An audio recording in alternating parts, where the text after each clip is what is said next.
Nigeria was colonized by what country?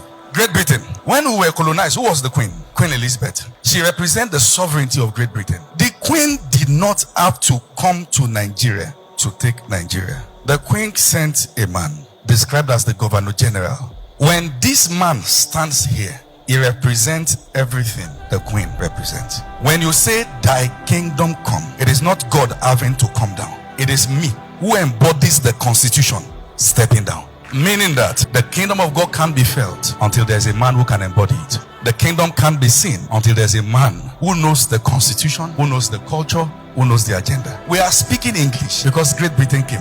I'm wearing tie because they came. You wear suit because they came. We call our own dress native and their own corporate. Because cultural invasion can't be possible until yours is made inferior. So how is this possible? There's a power used. It is called the power of presentation. You see that power in the heart of storytelling. The church is bad with stories. We don't know how to tell it, but we know how to listen. So we become victims of any good architect of stories. All the devil needs to do to wipe out a generation is to tell a good story. Let me give you a few examples of stories. Now, we have statistics that have shown us only less than 7% of pastors are financially buoyant to foot the bills of their ministry. It means 93% of pastors don't have.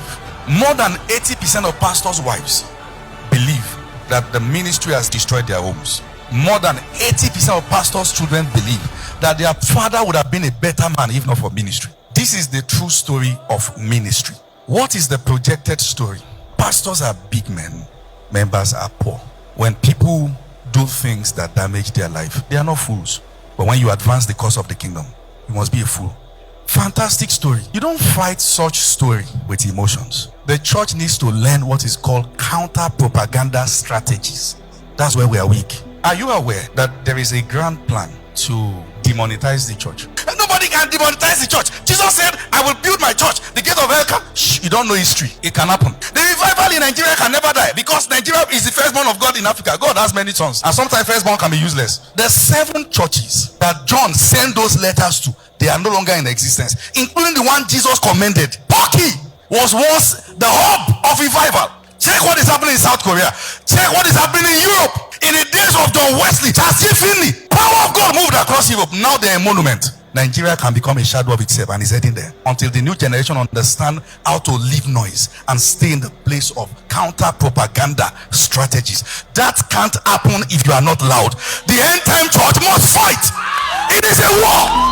When they talk, you talk. When they say it, you say it. It is a war.